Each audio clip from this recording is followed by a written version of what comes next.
रामचरितमानस के माध्यम से सनातन के मर्म को समझाए। रामायण को पढ़ के मैंने राम कृष्ण के महात्म को समझा है, मैंने हिंदू सनातन संस्कृति के मर्म को समझा है। क्या पढ़ के? कौन सा ग्रंथ पढ़ के? रामचरितमानस को पढ़ के। इसलिए रामचरितमानस की रचना में अहम भूमिका किसकी है? गोस्वामी तुलसीदास जी महाराज की। और उन्होंने पूरे विश्व को अपना समझा। वो मूर्ख हैं, नालायक हैं लोग जो आज तुलसी की निंदा कर रहे हैं, तुलसीदास जी महाराज की निंदा कर रहे हैं। तुलसीदास जी महाराज के ग्रंथ रामचरितमानस पर बहुत ही निम्न टिप्पणियां कर रहे हैं, बहुत हल्की टिप्पणियां कर रहे हैं। ये हल्की सोच वाले लोग, निम्न सोच वाले लोग हैं जो मानस पर इस प्रकार की टिप्पणियां कर रहे हैं।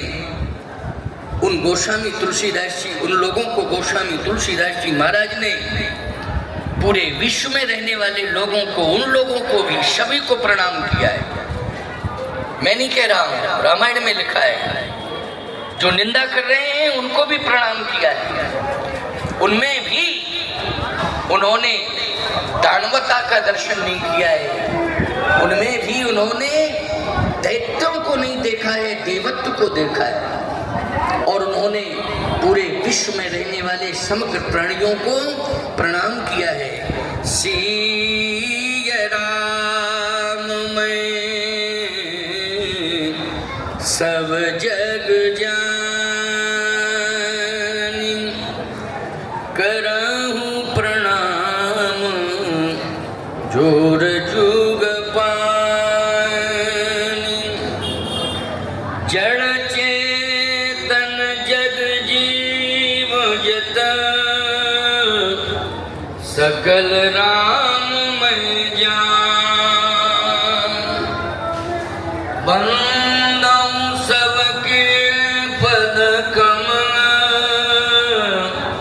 सदा जोर जुग पान। इसका अर्थ क्या है?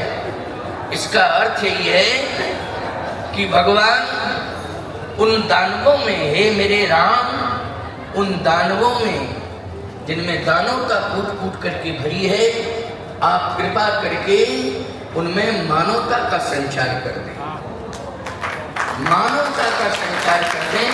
क्योंकि अवतार तो बहुत हुए हैं।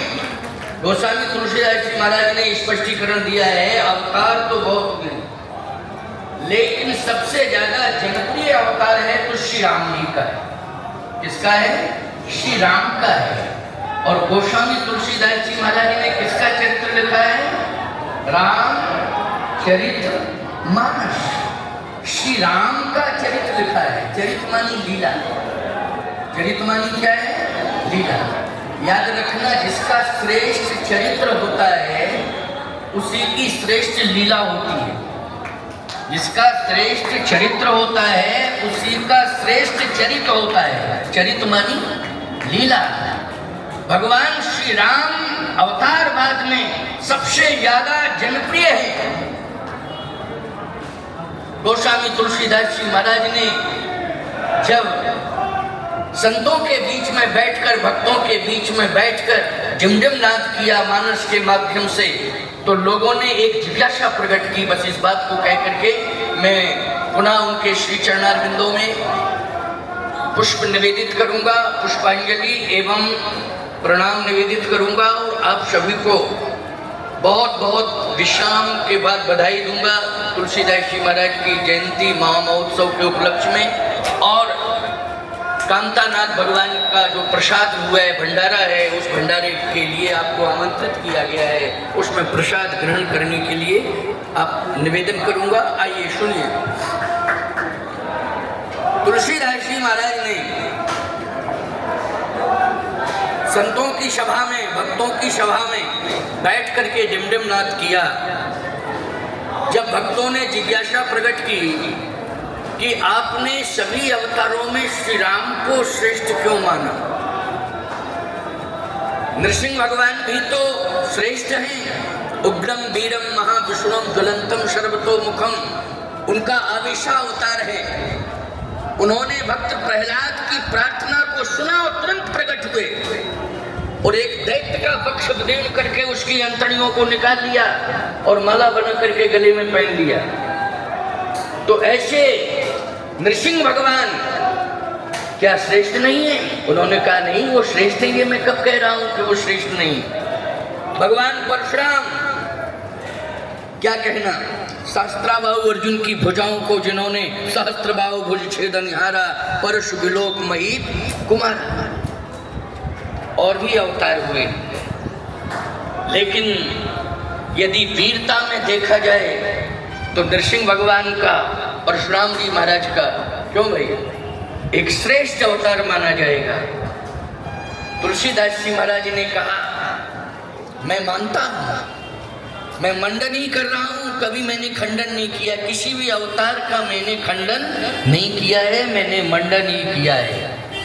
तो फिर आपने इन सभी अवतारों में श्रेष्ठ श्री राम को क्यों माना?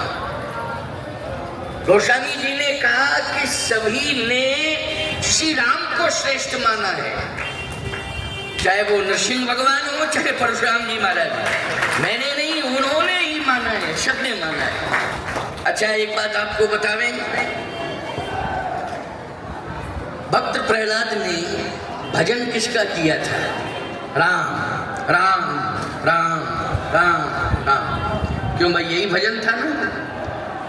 राम राम राम राम राम राम राम राम। इसका मतलब है ये घटना सतयुग की है, लेकिन राम अनादि है। राम अनादि अवधपति सोई, हर युग में राम है। सतयुग में भी राम है, त्रेता में भी राम है, द्वापर में भी राम है और कलयुग में भी राम है। हर युग में राम है। तभी तो भक्त प्रहलाद सतयुग में कह रहे हैं राम राम राम। गोस्वामी जी ने इसी पक्ष को प्रतिपादित किया है कि राम ब्रह्म परमार्थ रूपा, राम अनादि अवधपति सोई। तीसरा प्रमाण है व्यापक ब्रह्म निरंजन निर्गुण विगत विनोद, सोवज प्रेम भगति बस कौशल्या की गोद। महाराज दशरथ जी की वाणी सुनिए आप, जाकर नाम सुनत शुभ होई, मोरे ग्रह आवा प्रभु सोई। चक्रवर्ती सम्राट महाराज दशरथ ने भी इस बात को कहा है। गोस्वामी तुलसीदास जी महाराज ने कहा कि दो ही ऐसे अवतार हुए हैं, एक तो श्री राम का और दूसरा भक्त श्री हनुमान जी का। इनकी विशेषता क्या है? बोले श्री राम के अस्तित्व को सभी अवतारियों ने स्वीकार किया है। जितने भी अवतार हुए हैं सभी अवतारियों ने श्री राम के अस्तित्व को स्वीकार किया है और राम के व्यक्तित्व से सभी प्रभावित हुए। सभी श्री राम के व्यक्तित्व से प्रभावित हुए हैं। और दूसरे श्री हनुमान जी हैं कि संपूर्ण देवी देवताओं ने अपनी अपनी शक्ति हनुमान जी को दी। इसलिए गोस्वामी जी ने लिख दिया है, और देवता जीतन धरई,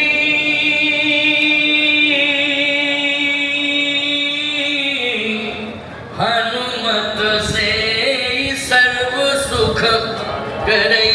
सभी देवताओं ने अपनी अपनी, चाहे देवियां हो चाहे देवता हो, सभी ने अपनी अपनी ताकत किसको दी है? हनुमान जी को दी है। और जितने भी देवी देवता हैं सभी ने श्री राम के अस्तित्व को स्वीकार किया है और श्री राम के व्यक्तित्व पर सभी निछावर हुए हैं। तुलसीदास जी ने कहा कि ऐसे मेरे राम, ऐसे मेरे राम हैं और ऐसे मेरे हनुमान हैं। इसलिए जय जय जय हनुमान गोसाई, कृपा करहु गुरुदेव की नाई।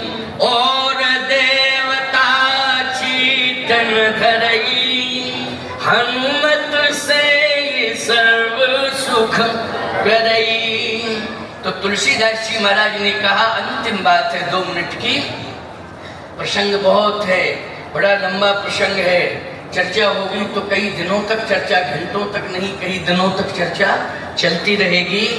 परंतु अभी प्रसाद ठाकुर जी का तैयार हो गया, भोग लग चुका है श्री कामदगिरि भगवान का, तो आप सबको प्रसाद अतिशीघ्र ही ग्रहण करने को मिलेगा। और आप सभी इसी परिषद में बैठेंगे, साधु संत महात्मा और ये ब्रह्मचारी जितने भी बैठे हैं, लगभग ये 60 ब्रह्मचारी हैं, बटुक ब्रह्मचारी। ये श्री कामदगिरि संस्कृत विद्यापीठम के छात्र हैं और इसी वर्ष से श्री कामदगिरि प्रमुख द्वार से कामदगिरि संस्कृत विद्यापीठम में इनका एडमिशन हुआ है और इनको संस्कृत और संस्कृति दोनों से जोड़ा गया है। यानी हमारे जीवन में संस्कृत हो, संस्कृति ना हो तो अधूरापन रहेगा। जैसे राक्षसों के पास संस्कृत थी, रावण कितनी अच्छी संस्कृत जानता था, बहुत अच्छी संस्कृत बोलता था, वेदों पर भाष्य करता था। तो वेदों पर जो भाष्य करेगा वो संस्कृत का विद्वान तो होगा ही, जो वैयाकरण नहीं जानेगा, संस्कृत नहीं जानेगा, वेदों पर भाष्य कैसे कर पाएगा। तो रावण बहुत बड़ा संस्कृतज्ञ था लेकिन संस्कृति नहीं स्वीकार करता था। तो संस्कृत और संस्कृति इन दोनों से जोड़ा जा रहा है इन बटुक ब्राह्मणों को। और प्रथम वर्ष ही है, 55 छात्र हैं और यहाँ उपस्थित भी हैं। कुछ छात्र शायद नहीं आ पाए होंगे वो, क्योंकि शारीरिक अस्वस्थता के कारण, क्योंकि व्यस्तता तो नहीं कहेंगे, अस्वस्थता ही कह सकते हैं। तो बच्चों की क्या व्यस्तता होगी, वो तो हैं विद्यालय के अधीन हैं और यहाँ आचार्य गण भी विराजमान हैं, उनके अनुशासन में हैं, लेकिन शारीरिक अस्वस्थता के कारण 10 विद्यार्थी स्वास्थ्य लाभ ले रहे हैं, बाकी सब बैठे हुए हैं। तो मैं कहना ये चाहता हूँ कि तुलसीदास जी महाराज ने कहा कि श्री परशुराम जी महाराज हो, चाहे नरसिंह भगवान और चाहे वो अन्य अवतारी हों, उन सबने राक्षसों को समाप्त तो किया है लेकिन राक्षसत्व तो समाप्त नहीं किया। देखो, राक्षस को मारना अलग बात है लेकिन राक्षसत्व को समाप्त करना, जैसे एक राक्षस मर गया लेकिन राक्षसत्व बना रहेगा तो दूसरा वही काम करेगा कि नहीं करेगा, बोलो। मेन बात यह है कि राक्षसत्व समाप्त हो। क्या समाप्त हो? राक्षसत्व समाप्त हो। अगर राक्षसत्व समाप्त हो जाएगा तो क्रूरता ही समाप्त हो जाएगी। बोलो, हो जाएगी कि नहीं हो जाएगी? इसलिए भगवान जितने भी अवतार हुए हैं, अवतरण हुए हैं, तुलसीदास जी महाराज ने कहा कि मैंने बड़े ही विनम्र भाव से समर्पण किया और देखा, अंतरात्मा से ग्रंथों का अवलोकन किया, आचार्यों के चरणों में बैठ करके उनकी वाणी को सुना। एक ही सार समझ में आया कि सभी ने, जितने भी अवतरण हुए हैं, उन्होंने राक्षसों को समाप्त किया है लेकिन मेरे राम जी ने राक्षसत्व को समाप्त किया है। जैसे प्रमाण दे रहा हूं, नरसिंह भगवान के सामने हिरण्यकश्यप है, तो हिरण्यकश्यप भगवान के सामने है लेकिन गरज रहा है, इसका मतलब है चुनौती दे रहा है। नरसिंह भगवान को चुनौती दे रहा है, गरज रहा है, आंख निकाल रहा है। भगवान ने कहा, तू आंख निकाल रहा है, मैं तेरी आंखें निकाले लेता हूँ। अभी 2 मिनट भी नहीं लगेगा, मैं तेरा इंतजाम किए देता हूँ। तो कितना बड़ा अपने को बाहुबली मानता है, तू आंखें निकाल रहा है, मैं तेरी आंखें निकाले लेता हूँ। आंखें तो सब निकाल सकते हैं, आंखें निकालना मुश्किल की बात है। क्यों भाई? हैं भाई, आंखें निकालोगे तो अपराध उतना बड़ा नहीं बनेगा, कानून की गिरफ्त में भी आ जाओगे तो यही तो कहोगे आंखें निकाल रहे थे। तो आंखें निकालने वाला कह सकता हमारी आंखों में इन्फेक्शन है इसलिए निकल रही थी आंखें, में क्या करोगे? लेकिन किसी की आंखें निकाल लोगे तो क्या उत्तर दोगे? कानून की गिरफ्त में आ जाओगे, या तो 307 की धारा बनेगी या 302। मर जाएगा व्यक्ति तो 302 और यदि जिंदा बच गया तो 307। बोलो, सजा मिलेगी कि नहीं मिलेगी? तो भगवान ने कहा कि तू इतना बड़ा बाहुबली बनता है, आंखें निकाल रहा है, मैं तेरी आंखें निकाले देता हूँ। और नृसिंह भगवान ने अपने नखों से वक्ष को विदीर्ण किया और अंतरियों को निकाल करके माला पहना। याद रखना, राक्षस समाप्त हो गया। कौन समाप्त हुआ? राक्षस समाप्त हुआ। परशुराम जी ने, बहुत बड़ा बाहुबली था सहस्त्राबाहु अर्जुन, कहा तेरे कितनी भुजाएं हैं? 1000। लेकिन मेरा एक फरसा ही तेरे लिए पर्याप्त है। एक फरसा बस पर्याप्त है। उसने कहा ये फरसा एक हाथ वाला क्या मेरा बिगाड़ेगा? परशुराम जी ने कहा कि एक हाथ वाला ही मजबूत होता है, 1000 हाथ वाला नहीं। आप कहो कैसे? 1000 हाथ जिसके पास हो, याद रखना उसके पास आप कहोगे ताकत ज्यादा होती है। 1000 लोग हों तो ताकत में मानता हूं, लेकिन वो भी संगठित हो। क्यों भाई? 1000 लोग हों, संगठित हों, 1000 हाथ हों, बंधे हुए हों, अगर खुले हैं तो ताकत नहीं है। क्यों भाई? हाथ अगर खुला है तो ताकत है क्या? और बंधा है तो ताकत है। तेरे हाथ खुले हुए हैं और मेरे हाथ में फरसा है। परशुराम जी ने कहा देख, तो मेरा हाथ फरसा कोई हाथ में लेगा तो खुला हाथ होगा कि बंधा? और देख कमला, बस परशुराम जी ने फरसे को चलाना शुरू किया। बहुत समय नहीं लगा, 1000 भुजाएं जमीन पर गिर पड़ी। 1000 भुजाएं जमीन पर गिर पड़ी प्यारे, और सहस्त्राबाहु अर्जुन को पराजय स्वीकार करनी पड़ी। मैं एक बात कहता हूं, राक्षस समाप्त हुआ, लेकिन भगवान राम ने राक्षसत्व को समाप्त किया। कैसे? पहली बात तो ये कि परशुराम जी के क्रोध को ही भगवान ने समाप्त किया है। बोलो किया कि नहीं? पहला उदाहरण है कि भगवान ने अपने सुंदर व्यवहार से परशुराम जी का क्रोध समाप्त कर दिया, और क्रोध जो है करुणा में बदल गया। और कहते क्या है? अनुचित बहुत कहेऊ अज्ञाता, क्षमा क्षमा मंदर दो भ्राता। प्रमाण मिला कि नहीं मिला? दूसरी बात, बाली का राक्षसत्व समाप्त किया, और बाली ने अंत में राम चरण दृढ़ प्रीति करी बाल कीन तन त्याग, और सुमन माल जिम कंठ ते गिरत न जाने ना। खरदूषण हृदय परिवर्तन कर दिया। हम भर जन्म सुनो सब भाई, देखी नहीं है सुंदर ताई, जब भगनी कीन कुरूपा, बदला एक नहीं पुरुष अनूपा। हृदय परिवर्तन किया। बोलो किया कि नहीं किया? मैं एक बात कहता हूँ, रावण की बहन शूर्पणखा, उसका भी हृदय परिवर्तन हो गया। कैसे?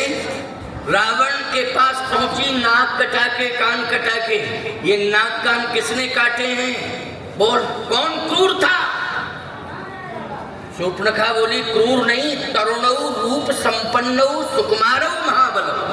राम रक्षा स्तोत्र में वर्णन आया है। इतने रूपवान हैं, इतने सुकोमल हैं, इतने सुंदर हैं, उनके समान मैंने संसार में कोई सुंदर देखा ही नहीं। अब बताओ, नाक कान जिसके कट गए वो प्रशंसा कर रही है कि नहीं कर रही है? वो हृदय परिवर्तन हुआ, हृदय परिवर्तन।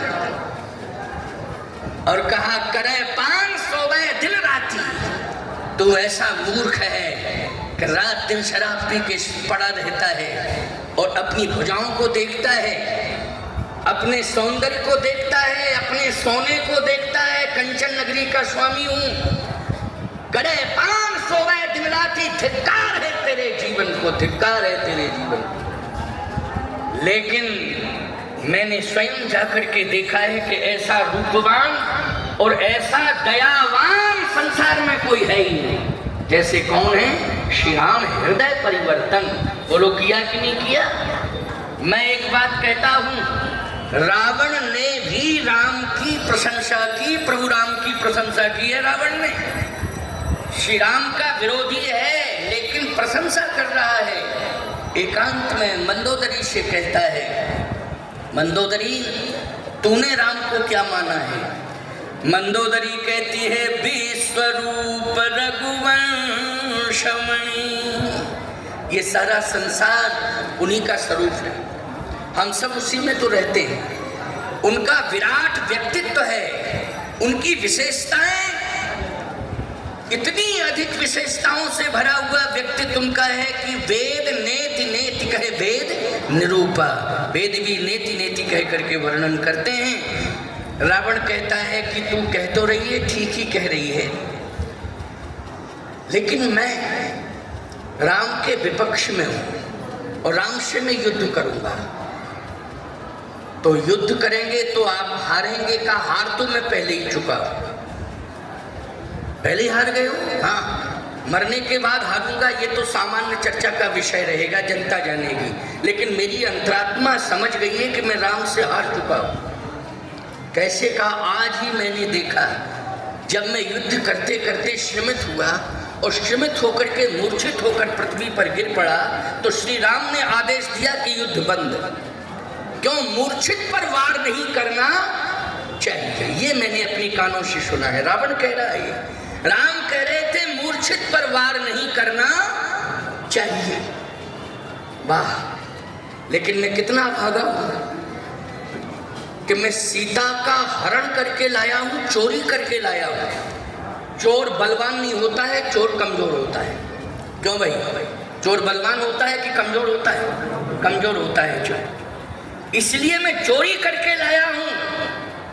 सारी दुनिया भले ही मुझे बलवान कहे, लेकिन मेरे जैसा कमजोर कोई दुनिया में दूसरा नहीं है। दूसरी बात, जब श्री राम ने आदेश दिया कि मूर्छित पर वार नहीं करना चाहिए, रावण मूर्छित हो गया है, इसलिए वार मत करो। इतना बड़ा अनुशासन, नरों की बात छोड़ो, बानरों में था कि वो बानर सभी जो है श्री राम की एक वाणी सुन करके चुपचाप खड़े हो गए और मौन हो गए। बानरों में अनुशासन मैंने देखा, श्री राम की वाणी में करुणा देखी मैंने। और जब मैं उठ नहीं पा रहा था, मैंने देखा कि राक्षस भाग रहे थे, सब डर के मारे भाग रहे थे राक्षस, कोई भी मेरे पास नहीं था मंदोदरी। तब श्री राम ने अपनी भुजाओं से मुझे उठाया, कहा श्रमित हो गए हो दशानन, कल युद्ध करूंगा, जाओ घर में विश्राम करो। ये मैंने स्वयं सुना है, देखा है। ऐसी राम जैसी कृपालुता गोस्वामी ने लिखा है, अस स्वभाव कह सोने ओ कहे खगेश रघुपति सम लेख्यू। आइए पधारिए महाराज, बोलिए संत भगवान की। अस स्वभाव कह सुनऊ न देखू, ओ कही खगेश रघुपति सम लेख्यू। ऐसा स्वभाव श्री राम का, ऐसा प्रभाव श्री राम का। गोस्वामी तुलसीदास जी महाराज ने कहा, दानवता को सभी ने समाप्त किया है जितने अवतार हुए हैं, लेकिन दानवता को समाप्त करके मानवता का श्रृंगार अगर अवतारवाद में किसी ने किया है तो प्रभु राम ने किया है। इसलिए मैं रामचरितमानस लिखा। ऐसे गोस्वामी तुलसीदास जी महाराज, जिन्होंने रामचरितमानस को लिख के घर घर में पहुंचा करके मानवता का श्रृंगार किया है, ऐसे तुलसीदास जी महाराज के जन्म जयंती समारोह में, महोत्सव में हम सब आज उपस्थित हैं और उनके हम सभी ऋणी हैं। सदा सनातन ऋणी रहेगा। शास्त्रों ने पूरा सार उनके ग्रंथ रामचरितमानस को दे दिया, इसलिए 6 वो शास्त्र सब ग्रंथन को रस है। ऐसे व्यक्तित्व के चरणों में मैं अनंत कोटि बार प्रणाम करता हूँ। गोस्वामी तुलसीदास जी महाराज के चरणों में साष्टांग प्रणिपात करता हूँ और हमारे रामानंद संप्रदाय को गौरवान्वित किया है, इसलिए पूरा रामानंद संप्रदाय गोस्वामी जी का सदा ऋणी रहेगा। और उनके चरणों में साष्टांग प्रणाम हम सभी वैष्णवजन करते हैं, सभी भक्तजन करते हैं और उनके श्री चरणारविंदों में हम भक्त पुष्पांजलि समर्पित करते हैं और एक बार दीर्घ स्वर में उनके नाम का जय जयकार करते हैं। बोलिए श्रीमद् गोस्वामी तुलसीदास जी महाराज की।